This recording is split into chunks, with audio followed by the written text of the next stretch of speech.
It's a stunning winter day here in Martinborough.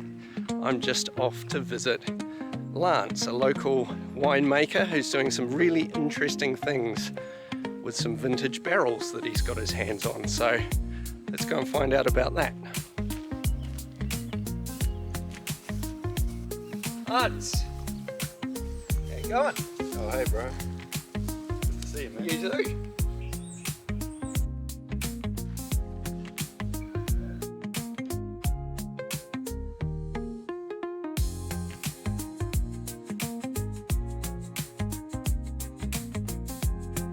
Come and check these out, bro. Oh my word, would you look at the size of that huge barrel?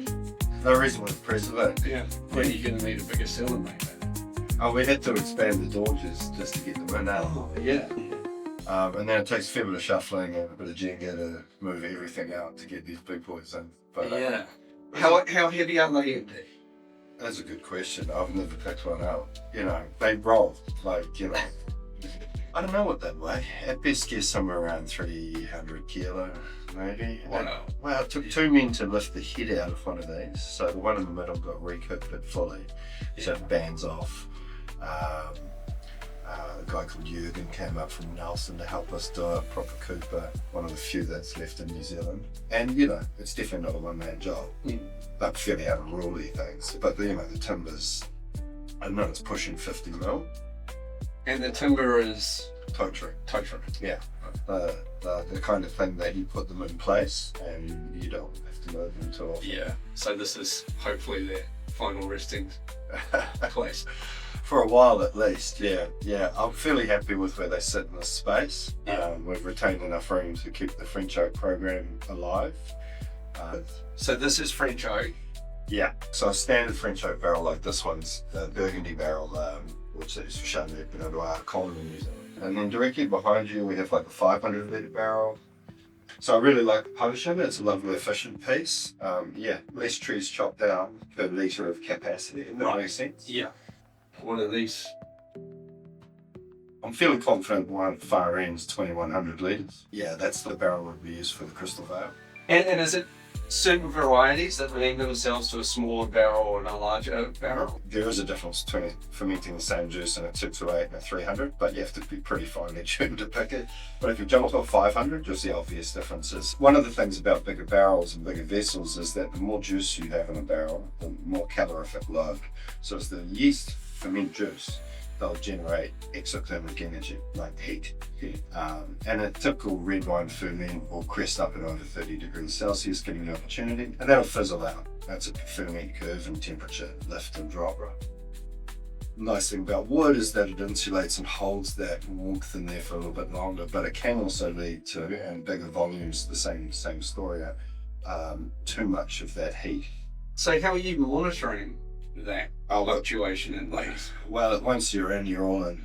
It's like, you know, dropping some rapids or something. Right. You know, just go with it. Right. But once we're in barrel, we're actually wanting to embrace the textural generosity that comes from slightly warmer ferments. You don't put wines in a barrel to do cold fermentation. You put wines in a barrel to bring mouthfeel, bring richness, bring texture. At those temperatures, you tend to blow off quite a bit of the overtly aromatic potential of the grape, which in some people's eyes is a negative. You know, if you want really perfumey or floral and intensely aromatic wine, you should go stainless steel, you should keep it cool, a bit like you're brewing a Pilsner or something. Okay.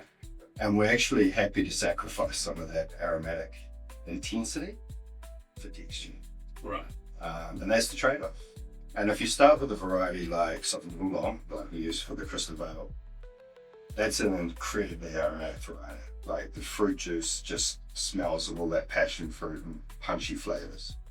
So when something's so abundant in aromatics, Gewürztraminer is another one, stupidly aromatic variety.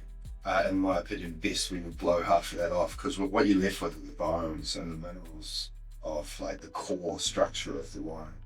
And that's, for textural wine drinkers, that's arguably what we're looking for. For my palate, that's where I want to be. Like ultimately, it's for drinking.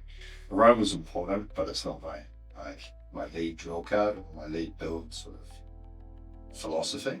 So when you're saying textural, can you describe that in in a way that I would understand. Yeah, well, I tried to use the Pilsner ale thing to get you on board, because everything's textural, right? It's just how you shape it. So in a more womb-like vessel, like a timber cask, roughly ovoid in form, you get more generosity of mouthfeel. So that means it's going to fill your cheeks out more. It's broader.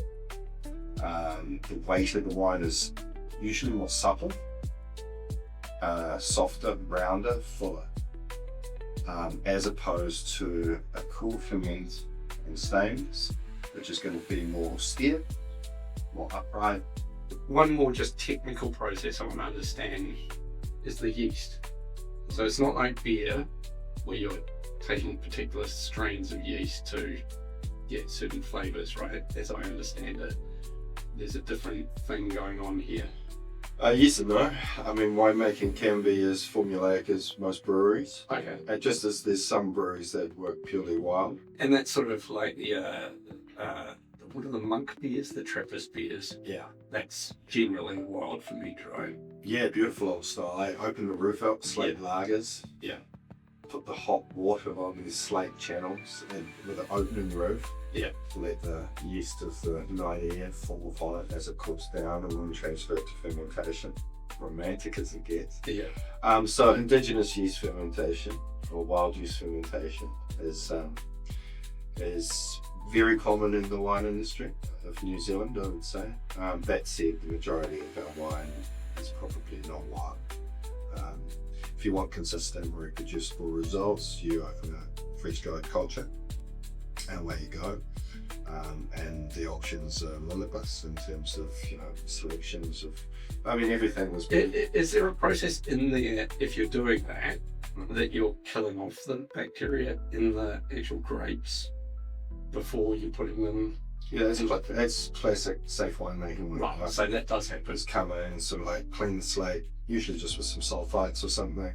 But that's not what you do here. No, we're the opposite. We kind of like embrace the microflora, the diverse natural microflora.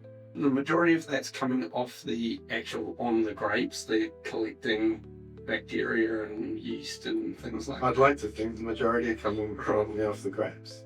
So for wine, it's not like a sourdough where you keep like a little bit of the wine left over because all the yeast probably died off by the time that you... Yeah, it's a little more challenging because you've got a year between ferment seasons.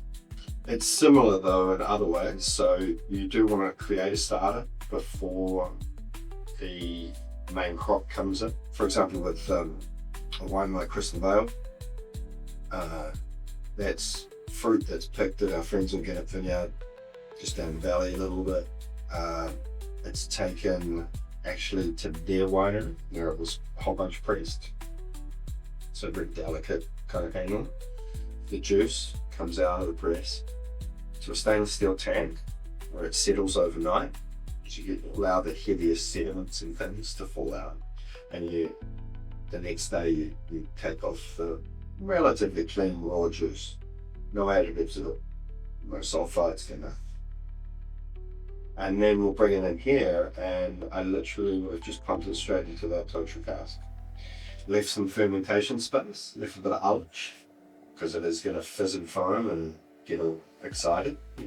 You go through this nerve-wracking phase where your fresh, delicious, crispy juice is getting all oxidized and caramelized and turning kind of brown, and it's better not to look at it too much at that point, in my opinion. But you definitely, the first few times you do it, you get pretty nervous. Yeast are a wonderful thing, and your yeast actually want to eat that oxygen up. And the beauty of yeast doing the magic that they do is that when they do, so it'll often take 5 days for a wild yeast culture to get to the point where it's grown enough in cell numbers to be actively fermenting your juice to the point that it's creating gas, and you can listen onto the bunghole and you can hear it crackling away like popping candy, crackle crackle. Sometimes I'll have a ferment that's fizzing away beautifully and happily. That was started about 4 weeks ago, 3 weeks ago, early in the harvest. And if I've got some juice that I just want to get fermented clean and happy, grab a jug, grab like 3, 5, 10 litres depending on the batch, pitch a little bit into your fresh juice, and so you're making a cross inoculation with what was a wild juice starter. But in the end, clean ferments, happy ferments are the most important thing. And the older a wine gets, the less important things like yeast aromatics are. Right. Like in a young wine, yeast-derived aromatics and things, you can be a reasonable part of the formulative sense, the sensory profile of what you're imbibing. But the older the wine gets, the less those things matter, and the more like those bones and the core and mineral sort of structure and mouthfeel and just the storytelling of the wine itself as it gives you its perspectives on the place it's from, etc. Other things become more fleeting, I suppose. That's great. I feel like I understand so much more about the process and the way that the barrels play into it. Yeah, I'm not sure I answered your question about yeast though, but anyway, got carried away. Well, no, it does. So there's a variety of ways that different vineyards are going to approach it, whether their business is around consistency or the uniqueness of the local yeast and microbiome that's getting introduced to that wine. So given all of that, now that we understand barrels, the grapes and the yeast that's doing the grunt work inside of these things, these big boys, what's happening inside of these that's so different to what happens in this? The gift of wood and well-chosen wood and the spices that can bring aromatically and palate generosity, gifts of like flavors and wood. That was a part of our model. As we evolved in terms of my philosophy and as a winery, we moved towards more seasoning. So we talk about retiring barrels. Typically you get flavour out of the barrel for about 5 years. Okay. 5 or 6 of consistent use. New batch of wine each time, maybe annually or biannually. And so a lot of wineries will start to retire their barrels at 5 or 6 years of age. I think today in New Zealand there's a style to maybe hold on to our barrels a little bit longer, because after those 5 or 6 years you hit neutrality. Where it's just nothing's getting sucked out of the wood anymore. Yeah, or a gift of that wood has been given, and what you're left with is a neutral barrel now that, if you've looked after it, is still beautifully clean. And that's to get more of the fruit flavours out, you were saying? I think it's a realisation that overt use of wood is potentially detrimental to purity. Right. And that wines that can stand on their own 2 feet based on the calibre of the juice, its ability to reflect the place it's from, etc., is less about overt shows of oak influence. Right. An expensive spice that was important, but had very little to do with our landscape. I was first interested in trying to work with native timbers because I feel like they have a connection to our story. Our little islands in the South Pacific, I've never been privy to a wine that's been aged or released from native timber that I know of. Opportunities do present themselves to those that go looking for them. To my amazement, we found some that was still alive, as a way to put it. Most of them were retired in the 50s or 60s, to the best of my knowledge, 70s. Yeah. Back when like modernism came into the New Zealand wine scene. And a lot of the wines that were made back in the 50s through, let's say from the 30s to the 80s, probably, were fortified styles. I had 2 sherry barrels, 2 port barrels, and they were still full. But full is not quite the When truth. you found them, they were full. What? Yeah. Really? Yeah, well that's what kept them alive all that time. Oh. Kept them humidified. So how long that would have been sitting in there since the 80s? So they were almost like, there's a term in sherry for Solera. You take off what you want and you put back in, you top it back up. So they would have just completely degraded and rotted if they weren't full. Not rotted, but rather dried out, became acetic, stacked with like vinegar bacteria. Right. Most of them were mothballed. A lot of them got, in fact, some in the very winery we got these from had been sold earlier and sliced in half and they turned into big hot tubs. You know, big old beautiful hot tubs. So finding them full, they are incredibly rare. Yeah, you'll find the odd one. Like one of the first vineyards and wineries I ever worked for in Karaka in West Auckland, southwest Auckland. There was a big one of these kicking around in the shed. The wood itself is quite resistant, so it won't rot and won't turn to dust. But it's what happens to it biologically. And how much restoration was involved in getting these up to muster to actually start producing wine? Barrels had what we call VA or volatile acidity. They're basically quite vinegary smelling. They need deep cleaning. They need deep sterilisation. They're also full of like what we call tartrates. These are like crystalline deposits that fall from juice over time. Right. And they'll form crust inside barrels and tanks. These were so old and so hard to clean properly that the titration crystalline deposits were like, you know, big enough to crunch on if you wanted to. We cleaned that out initially, and I then had a cooper come in from down in Nelson. We shaved off a fair bit of the old wine residue. You can't get into all the nooks and crannies. The barrels still stayed as one piece, just one head came off, so we're able to access inside them. And then working, and then toasting and... Toasting being flame? Yeah, like a big braising gas torch. Right. Like a flamethrower. Yeah. And just really working the wood quite slowly, but just with this big like fire extinguisher of flame that coming out. And what is that flame dipping for you? Cauterizing, right. Like toasting, caramelizing. We weren't trying to get a hardcore char. You know, certain barrels want like heavy toast, like bourbon and stuff. They sometimes want a little bit of charcoal, right, with black. I didn't want to take it that far. I want to respect the nature of the wood more. So, like even within the old French barrel program here, it's more about like most of them are light toasted, medium toasted most. You can buy different degrees of toasting with your wood, kind of and that has much like coffee beans. You know, there's different degrees of how do you like your coffee, how dark are we going to roast it. I'm not all the way to dark. In my wine style, I want it to be a little bit more, you know, the flavours of the wood themselves, more fruity, more floral, and more botanic, I suppose, than just cooked in black char. Yeah, our one leaked for a little bit, but we managed to bang all the rings in and stuff and get it to stop leaking. And then you think you've stopped it leaking, and a year later it starts leaking again. Because it's, I mean, just the colour of it, the metal holding it together is the original metal, right? So you'll... Yeah, some of it's almost rusted through in places. So, first edition of a wine out of them was, I think, the 2019 vintage. We made a experimental Syrah with some fruit I got from Hawke's Bay, and called it Forest Born, and that was actually beautiful. I think it was a brilliant first attempt and a wonderful experiment, and the wine itself was quite joyful. And it did have a kiss of this VA that we're talking about, a kiss of balsamic.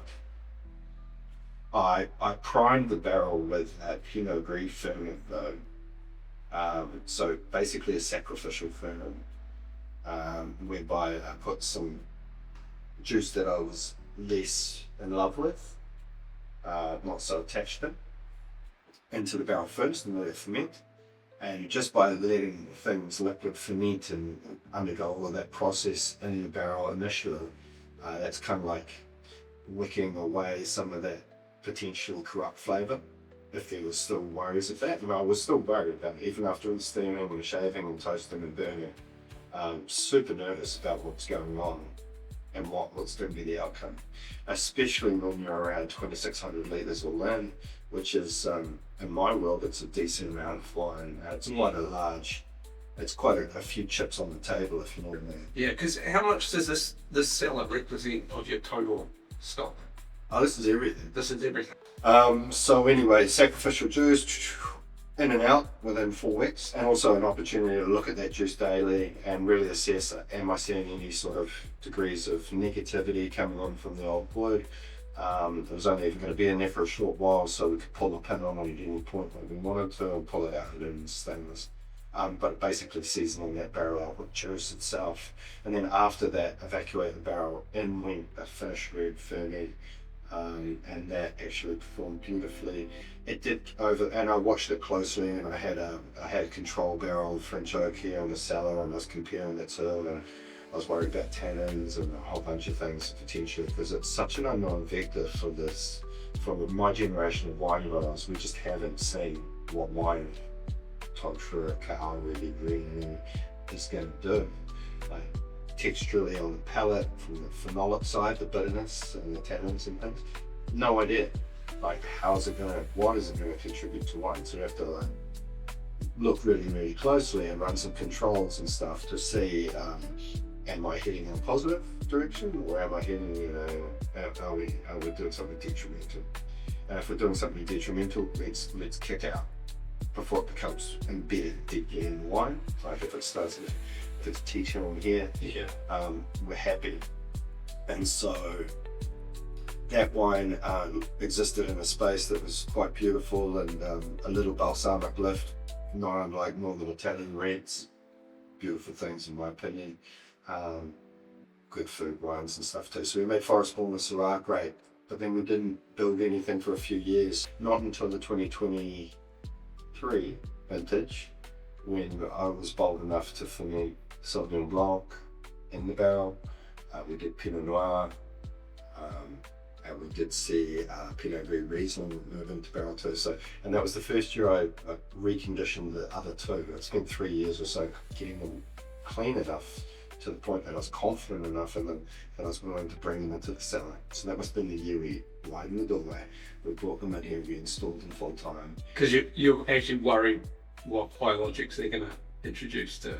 Yeah, the biology is a major issue, but it's also just like having confidence in the character of the wood. Is it going to be positive? Is it going to be negative? Is it going to be neutral? If it's neutral, I'm fine with it. Like, I actually want neutrality in my wood. Like I was saying earlier, I didn't want imported flavors. I love barrels, they're textural gifts. It's like cooking in cast iron or something like that. It has a certain feel about it. If these were French oak, I'd be very, very happy. If they were Austrian oak, Sauvignon oak, that'd be fine. German, it doesn't matter. The fact that they're native New Zealand timber, it's more about a connection to our landscape and an opportunity to explore something that's entirely unique to the world of wine and flavour from these islands down at the bottom of the Pacific. It's a nice little voyage of discovery to go on, and it's nice to share that with a small market of people that are interested. Well, speaking of sharing this voyage of discovery, should we go and have a taste of it? Yeah, we can do that. Sure.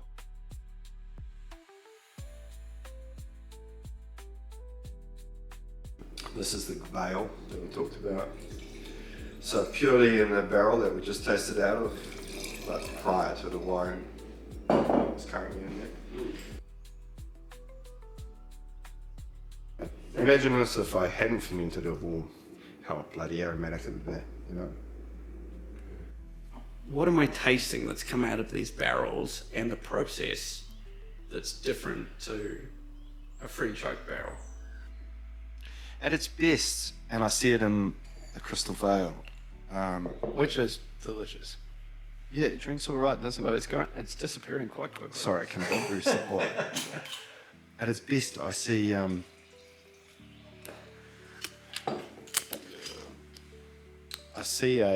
tension on the tongue that reminds me. I really like fennel seeds.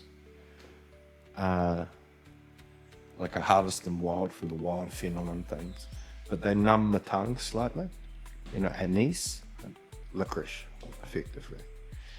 And for whatever reason, I see a touch of that in this wine. It's subtle. It's super subtle. But I really like that character. I see it sometimes just off topic, not about native barrels, but I see it in Syrah. So in a great vintage of Syrah here in Martinborough, we touch aniseed, we touch fennel seed, we touch licorice, and there's often quite a lot of pepperiness in Syrah, but that tends to be a cooler vintage expression. And my favourite vintages of Syrah, and it's not necessarily a hot climate expression, it's somewhere in between. There's this lovely little licorice thread. It's so fucking delicious. It's like really, really good. Well, for your good health. Cheers. Thanks for taking the time.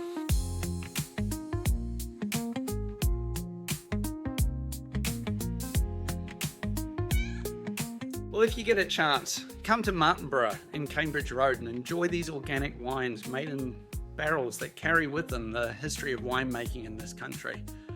I'll leave a link to their website in the description, and if you've got a story that you'd like to share, please get in touch. Until next time, bye.